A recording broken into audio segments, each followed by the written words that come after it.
पढ़ाई से ही अलग कर दिया। हम कह रहे हैं हमारे प्रश्न जितने भी आएंगे हमारे ही क्लास के चैप्टर के आते हैं कि और क्लास के आते हैं? नौकरी वाले, जैसे वो नौकरी के लिए एग्जाम दिया जाता है। नौकरी का एग्जाम जो दिया जाता है, अगर हम सर्वतोभावेन परिपक्व हैं और फिर हमको नौकरी नहीं मिल रही तो हमें संतोष करना चाहिए कि हमारे किसी बुरे कर्मों का प्रारब्ध भोग है और हमें बैठना नहीं चाहिए, हमें दूसरा प्रयास करना चाहिए। हर बार प्रारब्ध अगर फेल कर रहा है तो हम दूसरे चैप्टर में आ जाते हैं। नौकरी नहीं है तो पढ़े लिखे हो कोई छोटा व्यापार कर लो, कुछ नहीं तो 500 रुपया लेबरी के मिलते हैं, 8 घंटे हम इज्जत से कमाएंगे और अपने माता पिता परिवार की सेवा करेंगे। हमें निराश होने की जरूरत नहीं, हमें हताश होने की जरूरत नहीं। बेईमानी, गंदे आचरण, कायर बने बैठे रहना ये बिल्कुल ठीक नहीं। रिक्शा चलाते हैं, 500-500, 1000-1000 रुपया दिन में कमा लेते हैं, अपने परिवार का पोषण करते हैं। इनमें कोई बेइज्जती की थोड़ी बात है।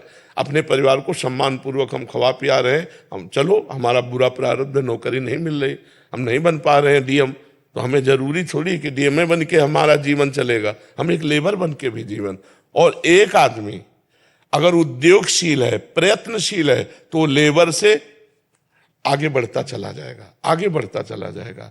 आप निश्चित मानिए 100 रुपये के व्यापार से आदमी अरबपति बन जाएगा, पर धीरे धीरे धीरे धीरे क्रमशः करते करते ऐसे। तो हमें लगता है कि हमें निराशा तो होनी नहीं है और भगवान पर अविश्वास करना नहीं। हमको श्रद्धा बनाए रखनी तो हमारा मंगल हो जाएगा। अपने कर्मों को भोगना पड़ता है, फिर आगे हम बढ़ते हैं। कर्म संस्कार मिट जाए।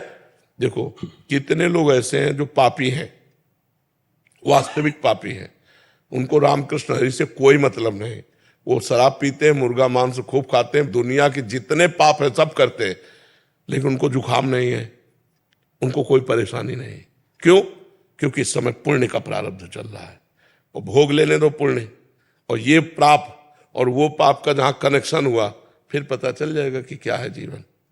आज तुम धर्मात्मा हो, धर्म से चल रहे हो, नाम जप कर रहे हो, वर्तमान में पुण्य कमा रहे हो, लेकिन पूर्व का प्रारब्ध तुम्हें परेशान कर रहा है। जिस समय पूर्व का प्रारब्ध नष्ट होगा, वर्तमान का पुण्य और पूर्व का पुण्य मिलेगा, ऐसे चमक जाओगे, ऐसे प्रकाशित हो जाओगे। आदमी को समझना चाहिए, अगर हम धर्म से चल रहे हैं तो हमें पता है मैं गलत नहीं हूं, और फिर मुझे गलत परिणाम मिला तो मुझे पता है मेरे कर्म का फल है। हमें निराश नहीं होना। अच्छा, एक साइड में हमें कर्म रोकेगा तो हम दूसरे साइड में भागते हैं, हम व्यापार में भागते हैं, हम नौकरी के लिए छोड़ देते हैं। प्रारब्ध भी बड़ा प्रबल होता है। नहीं, भगवान के नाम से नाम जप तो करते हैं, पर नहीं, नाम जप से प्रबल नहीं होता। हम तुम्हारे सामने बैठे ना होते, अस्पताल में पड़े होते, बार बार गिराता है महाराज। तो हमको भी तो रोज डायलिसिस होता है। हम मस्त नहीं तुम्हें दिखाई दे रहे, तुम्हें बीमार नजर आ रहे, तो फिर हम मस्त रहते हैं।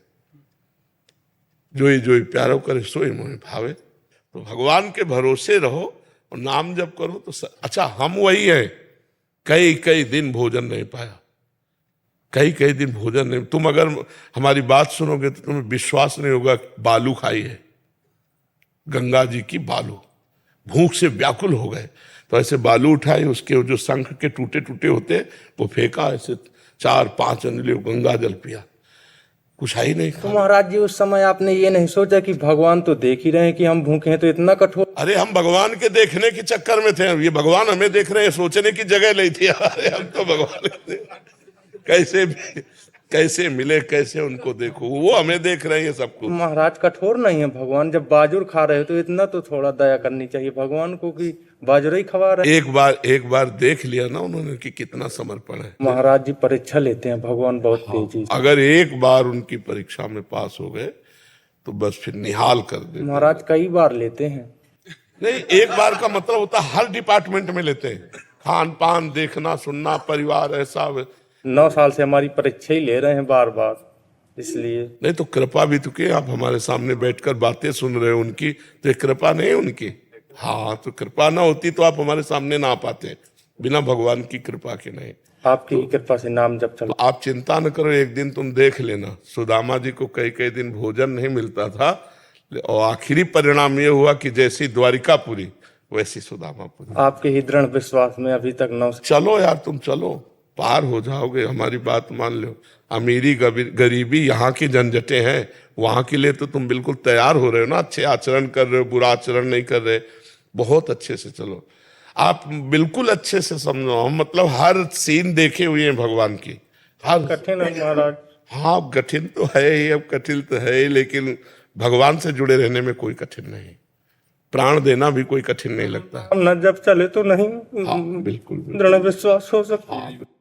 दुखी मत हो, मस्त रहो यार, मस्त। मनुष्य जीवन मस्ती के लिए मिला है, तो मस्त रहो। हम पक्का कह रहे, अब क्या क्या जो बताएंगे तुम्हें उपहास सा लगेगा। नीचे कुशासन यही वृंदावन में, और सर्दी में उड़ने के लिए कंबल नहीं था। टाट जो होते ना, बोरा जो गेहूं के, वो उड़ते थे, बोरा। और पेट भरने के लिए रोटी मांग लाते थे, सब्जी नहीं थी। तो एक ब्रजवासी थे, तो आंवले की ठुड्डियां जो होती है ना, वो सूखी भाई कंडियां जिसे कहते हैं, तो वो 4 निकाल के ऐसे कटोरी में रख जाते, रोटी मांग के लाते, और ऐसे ऐसे करके ऐसे, जब खाने लायक थे तब दिया नहीं, और जब भोजन दिया तो खाने लायक नहीं रह गए, किडनी फेल है, तो लीवर भी परेशान हो, उससे थोड़ी बड़ा लीला बिहारी है। अब बिल्कुल हम आपसे कह रहे हैं, निश्चिंत रहो, एक दिन ऐसे, अभी इसी समय धनी हो आप, क्योंकि आपके पास जो नाम रूपी धन है वो अविनाशी है। बच्चा, कबीरा सब जग निर्धना, धनवंता नहीं कोई, धनवंता सोई जानिए, जाके राम नाम धन हो। आज थोड़ी गरीबी है तो कल अमीरी भी आ जाएगी। गरीबी अमीरी है जीवन काटने के लिए, लेकिन जिसके लिए जीवन है वो